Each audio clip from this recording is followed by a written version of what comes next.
से जुड़ी हमारी रोज की कहानी।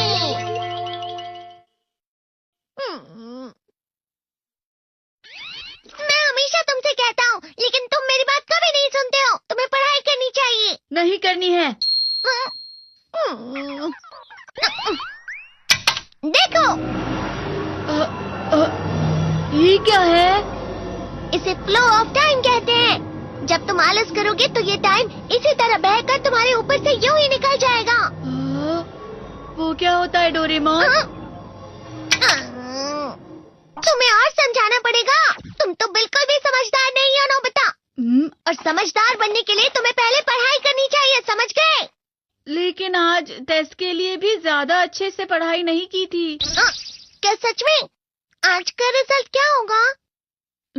शायद 0 मिलेगा। मैं कुछ नहीं कर पा रहा हूँ। मुझे सब पता है। मैं कितनी भी कोशिश कर लूँ, लेकिन मुझसे कुछ नहीं होगा। बुरा मत सोचो।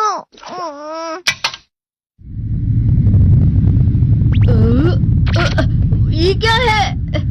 इससे तुम्हें पता लगेगा कि तुम कितना नेगेटिव सोचते हो। और ये कौन सा गैजेट है? ये है एम्बॉडीमेंट मिरर।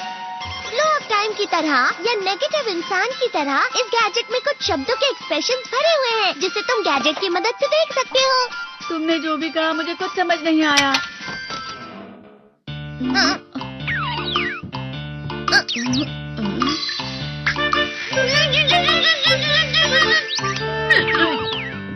ये क्या था डोरेमोन? एक कहावत है, लोमड़ी की वजह से बुरा होना। ये तुम्हें यही बता रही है। ये तो मजेदार है। मुझे और ट्राई करना है। ये खिलौना नहीं है नोबिता। मैंने निकाला था तुम्हें चीजें दिखाने के लिए। रुक जाओ। मैं इससे बहुत सी चीजें कर सकता हूँ। इसका स्विच ऑन कर देता हूँ। तुम फिर से खेलने जा रहे हो? हाँ, मैं जा रहा हूँ मॉम। तुम पढ़ाई नहीं कर रही हो। मुझे बस इस साल के रिजल्ट का इंतजार है। दुख हुआ, मुझे बहुत दुख हुआ। मेरे कानों को बहुत ज्यादा दुख हुआ। इसका मतलब है कि उसके कान खराब होते हैं।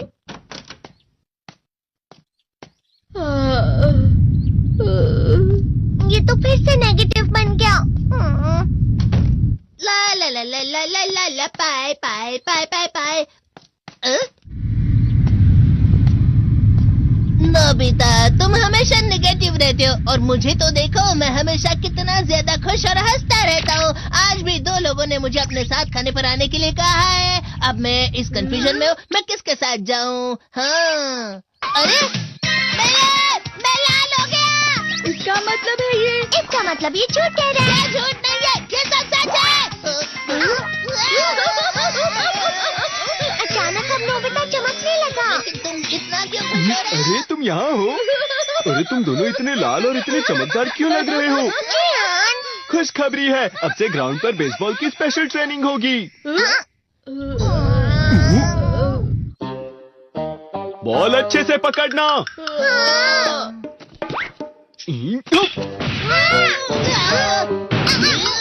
तुम सब क्या कर रहे हो? अच्छे से पकड़ो। ये वाकई सब बेकार है। मैं इतनी तेज बॉल नहीं पकड़ सकता हूँ। जियान, क्या हुआ सुनियो? मुझे तुम्हारे बगल में खड़े होकर तुम्हें शानदार स्विंग करते हुए देखना है। क्योंकि मैं अपनी प्रैक्टिस स्विंग की जगह तुमसे 100 गुना ज्यादा अच्छे से सीख सकता हूँ ना। ठीक है सुनियो, अब तुम कैचर हो। अरे वाह जियान। तैयार हो जाओ। अच्छे से पकड़ना, ठीक है? ये लो। क्या कर रहे हो? बॉल सही से पकड़ो। सही से पकड़ो ना, सही से पकड़ो। जियान, तुम वाकई किसी भी खिलाड़ी से कम नहीं हो। क्या सच में सुनियो? हाँ, मैं सच कह रहा हूँ। तुम बड़े बड़े मैच भी खेल सकते हो। मस्का लगाओ। चलो भी सुनियो, मुझे अब शर्म आ रही है। हाँ, वाकई बेसबॉल में किसी भी मैच में कभी भी कोई मुझसे जीत ही नहीं सकता है। जियान तो पिघल गया और बेवकूफ बन गया। हाँ, खिलाड़ी। सुनियो उसे क्या कह रहा होगा? वो जरूर उसे मस्का लगा रहा होगा। मस्का? तुम जैसे नासमझ से निपटना बहुत आसान होता है। जब तुम किसी से झूठ बोलते हो और वो खुश हो जाते हैं, तो उसे मस्का लगाना कहते हैं नोबिता। तुमने मुझसे झूठ कहा? अरे वाह जियान, तुम तो ना। यो, मेरा दोस्त अब आगे जाकर बड़े बड़े मैच खेलने वाला है। ये इतना मस्का क्यों लगा रहे हो? अरे नहीं जियान, मैं तो सच में पूरे मन से तुम्हारी इतनी अच्छी अच्छी तारीफ कर रहा हूँ। हाँ। लेकिन तुम लाल हो रहे हो। तुम झूठ कह रहे हो। नीयो, मेरा मजाक उड़ाने की तुम्हारी हिम्मत कैसे हुई? ये तो बहुत मजेदार गैजेट है। अरे हाँ, मैं अभी जाके ये गैजेट शिजुका को भी दिखाता हूँ। ये तो फिर से चमकने लगा।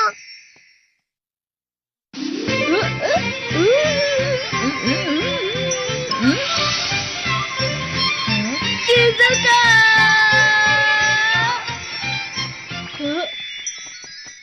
देखी सुकी, लगता नहीं कि आज के टेस्ट में मेरे 90 मार्क्स आ पाएंगे। देखी सोगी तुम्हारे तो पूरे मार्क्स आएंगे ना? मैं कोशिश तो पूरी करता हूँ, लेकिन मुझे भी तुम्हारी तरह हमेशा फुल मार्क्स चाहिए। ऐसा मत कहो शिजुका।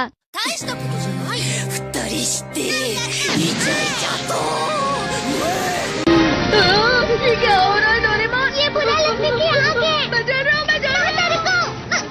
बहुत गर्म है, बहुत गर्म है, बहुत गर्म है। पानी। बहुत ज्यादा गर्म है पानी। अरे नहीं, प्लीज मुझे माफ कर दो। नहीं, मैं तो बच गया। हाँ? डोरेमोन, कभी कभी मैं सोचता हूँ शिजुका देगिसुकी के साथ इतना क्यों रहती है। तुम बहुत जल्दी नेगेटिव हो जाते हो नोबिता। वो पढ़ाई में अच्छा है, स्पोर्ट्समैन भी है, समझदार है, वो बहुत अच्छा लड़का है। मैं उसके सामने कुछ नहीं। इसका मतलब क्या है डोरेमोन? इसका मतलब होता है कि दुख की गहराई में गिर जाना। अरे हाँ, ये मुझ पर भी लागू होता है ना। बस थोड़ा सा। चलो वापस घर चलते हैं।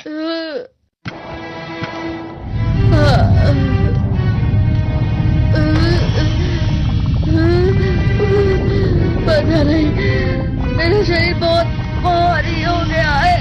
हमारा शरीर भारी नहीं होता, हमारा मन भारी हो जाता है। अरे हाँ, इसे कहते हैं मन का भारी होना। और जिस तरह से मैं चल रहा हूँ उसे कहते हैं कांटों भरा रास्ता।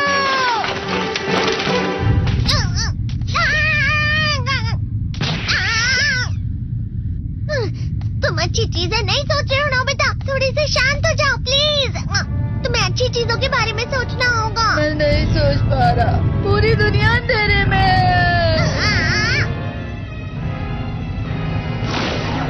नोबिता चलो। मुझे अकेला छोड़ दो। लेकिन अगर तुम कभी भी मेरी बात नहीं समझते। चले जाओ डोरेमोन। पर नोबिता। कोई भी मुझे नहीं समझता। मुझे ऐसा लगता है जैसे मैं बहुत ज्यादा अकेला हूँ। मैं सबसे दुखी इंसान हूँ। रुक जाओ, तुम वाकई बहुत दुखी होने वाले हो नोबिता। रुक जाओ। ये क्या कर रहे हो डोरेमोन? रुक जाओ। मैं तुम्हें ऐसे ही छोड़ नहीं सकता नोबिता। तुम लोग यहाँ सुबह के वक्त इतने अंधेरे में शोर क्यों कर रहे हो? सर आप? ये तो नोबिता की आवाज है। अच्छी बात है, तुमसे बात करनी थी। मेरा रिजल्ट अच्छा नहीं, इसलिए आप मुझे डांटने आए हैं ना? क्यों डांटूंगा? तुम जानते हो तुम्हें कितने मार्क्स मिले हैं? पता नहीं, लेकिन मुझे हमेशा जो सही जवाब लगता है वो आखिर में गलत ही निकलता है। लेकिन तुमने इस बार ज्यादा गलतियां नहीं की हैं। तुम्हें मिले हैं 65 मार्क्स। तुम कभी कभी तो अच्छी पढ़ाई करते हो। 65 मार्क्स?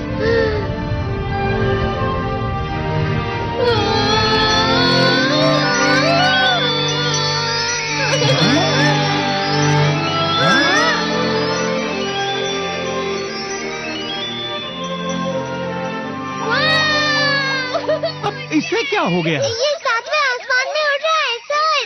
ओह अच्छा।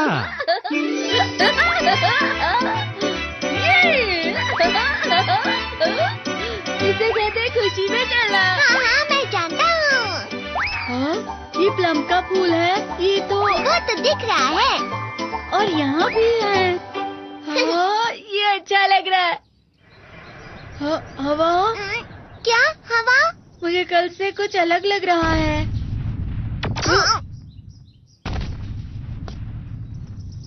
शायद कोई तो पास आ रहा है। शायद उसके बहुत बड़े बड़े कदम है। वो क्या है? मुझे कुछ दिखाई नहीं दे रहा, लेकिन कोई बड़ा लग रहा है। फिर से वही हवा। शायद कोई आने वाला होगा।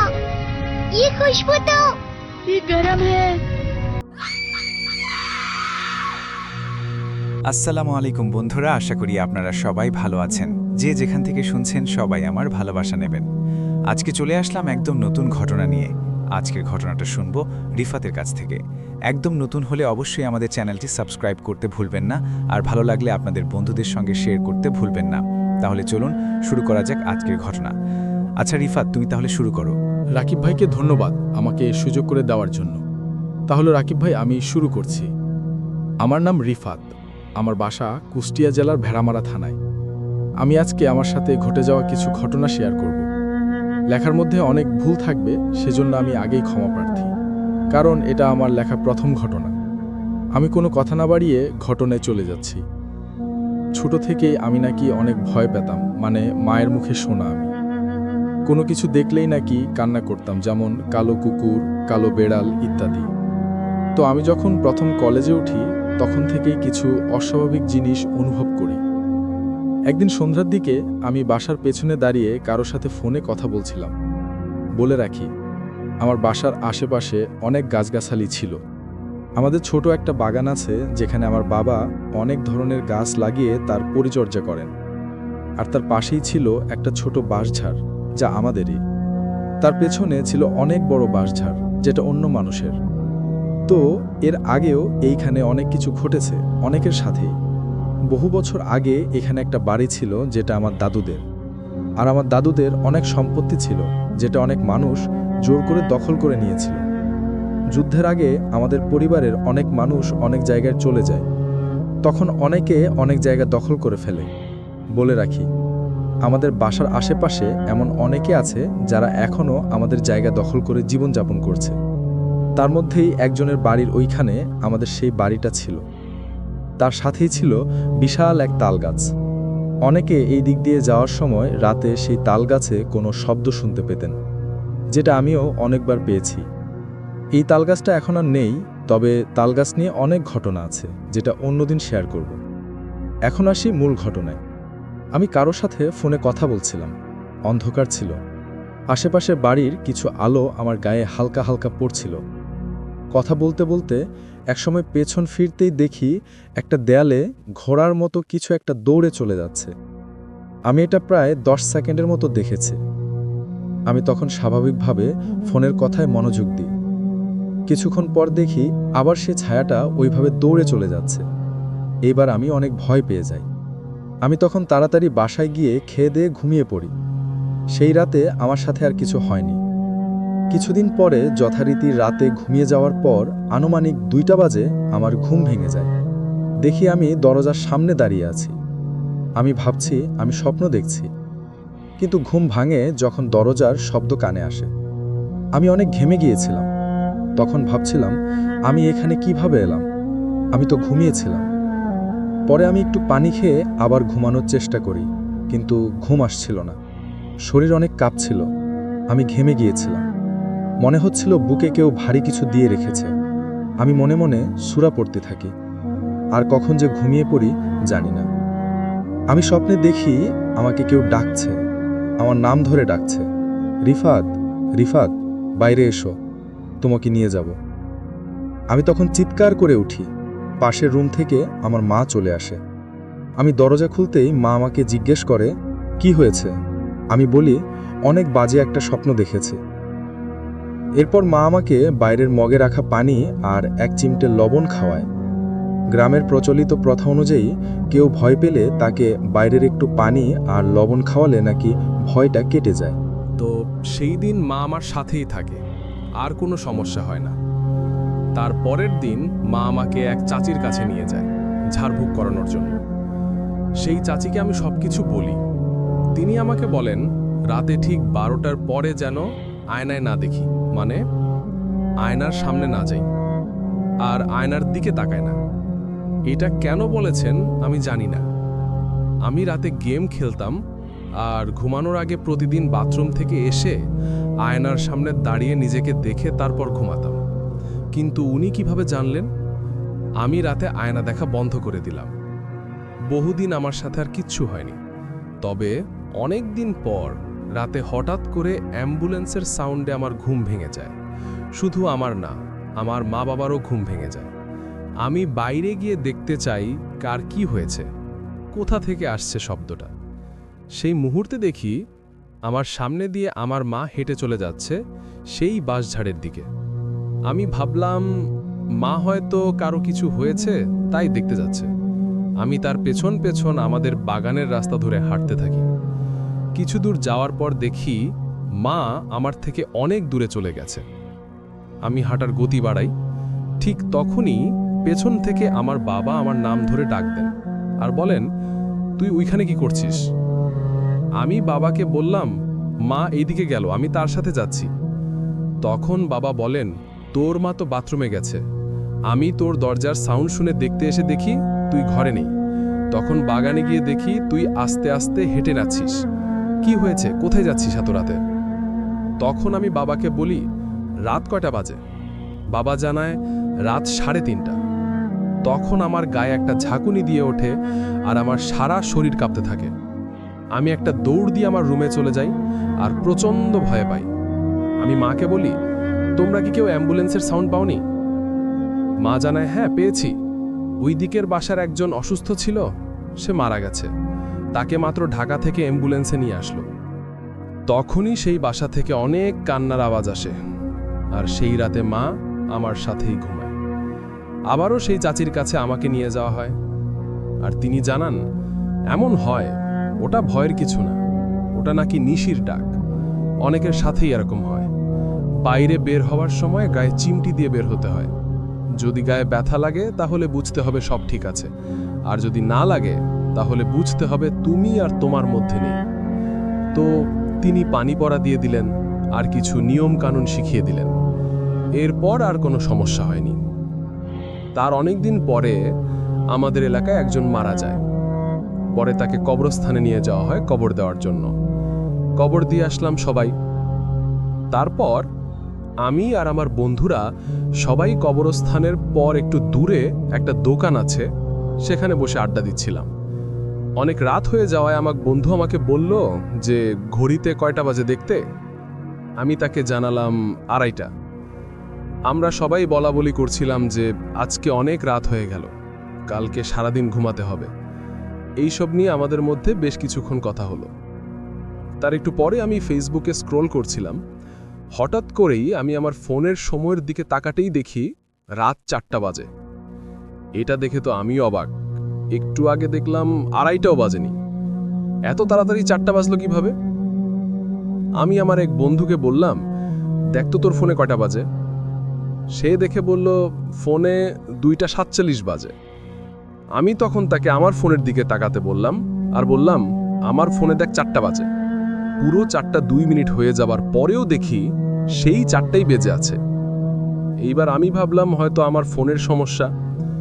আমি আমার সেটিংসে গিয়ে চেক করতে লাগলাম সব ঠিক আছে কিনা। ওইখানে সব ঠিকই ছিল, কোনো সমস্যা নেই। আর আমার ফোনটা একটু ভালো হওয়ায় এমন সমস্যা হওয়ার কথাও না। আমার তখন কেমন যেন সব কিছু অস্বাভাবিক লাগছিল। মনে হচ্ছে আমার ঘাড়ে কেউ চাপ দিচ্ছে, মনে হচ্ছে আমার বুকে কেউ চাপ দিচ্ছে। আমি ঘামতে শুরু করলাম, আমার মাথা ঘুরতে শুরু করলো। আমার ফোনটা হাত থেকে পড়ে যায়, আমি কেমন যেন হচ্ছিলাম। এই ভেবে 3-4 মিনিট হয়ে যাবার পরে কিভাবে যেন আমি স্বাভাবিক হয়ে যাই আর ফোনটা তাড়াতাড়ি করে অফ করে ফেলি। ফোনটা অফ করে আবার যখন অন করলাম দেখি 4টাই বেজে আছে। আমি আবারও ফোনটা অফ করি। এভাবে 2-3 বার অফ অন করার পরে ঘড়ির সময়টা ঠিক হয়ে যায়। আমি আমার বন্ধুদের বললাম, আমি বাসায় যাব, তোরা কেউ আমার সাথে যাবি? এখানে একটা কথা বলে রাখি, আমাদের বাসা থেকে কবরস্থান প্রায় 30 মিনিটের রাস্তা হবে। বন্ধুদের মধ্যে একজন বলল, পাগল হয়েছিস? এখন মধ্যরাত, রাস্তায় হেঁটে 2-3 জন যাওয়াটা ঠিক হবে না। পরে আমরা সবাই বন্ধুরা মিলে একসাথে যাওয়ার কথা বলি। তো সবাই একসাথে যাচ্ছি। কিছু দূর যাওয়ার পর আমি দেখতে পাই কেউ একজন কাঁধে স্কুল ব্যাগ নিয়ে হেঁটে যাচ্ছে। আমি এটা মনের ভুল ভেবে চোখ মুছে আবার তাকাই, কিন্তু এইবার স্পষ্ট দেখতে পাই কেউ একজন আমাদের থেকে একটু সামনে হেঁটে যাচ্ছে। এটা আমি আগে দেখতে পাওয়ায় আমার সাথে যারা ছিল তাদেরকে বলি, দেখ কি জন্য হেঁটে যাচ্ছে। যদি আগের ঘটনাটি উপভোগ করে থাকেন তাহলে আপনাদের কাছে অনুরোধ করব, দয়া করে আমাদের চ্যানেলটি অবশ্যই বন্ধুদের সাথে বা পরিচিত যারা আছেন তাদের সাথে শেয়ার করুন, এবং অবশ্যই যদি ঘটনা ভালো লাগে লাইক দিন, কমেন্ট করুন, আর সেই সাথে সাবস্ক্রাইব করুন। আমরা চলে যাচ্ছি আমাদের অডিও ক্লিপে। আসসালামু আলাইকুম রাকিব ভাই ও প্রিয় লিসেনার্স, আশা করছি আপনারা সবাই ভালো আছেন এবং সুস্থ আছেন। আমি মোহাম্মদ আহমদ সিফাত আলম আজ আপনাদের সামনে হাজির হয়েছি দুটি ঘটনা নিয়ে। আজকের ঘটনা দুটি আমি দুজন পৃথক মানুষের কাছ থেকে সংগ্রহ করেছি। তো প্রথম যে ঘটনাটি আমি শেয়ার করব সেই ঘটনাটি আসলে একজন উবার ড্রাইভারের ঘটনা। যিনি আমার সাথে ঘটনাটি শেয়ার করেছেন উনি আসলে একজন উবার ড্রাইভার, আপনারা বুঝতেই পারছেন। তো ওনার ঘটনাটি উনি আমাকে যেভাবে বলেছেন আমি সেভাবেই শেয়ার করছি। তার আগে আমি ওনার পরিচয়টা দিয়ে নেই।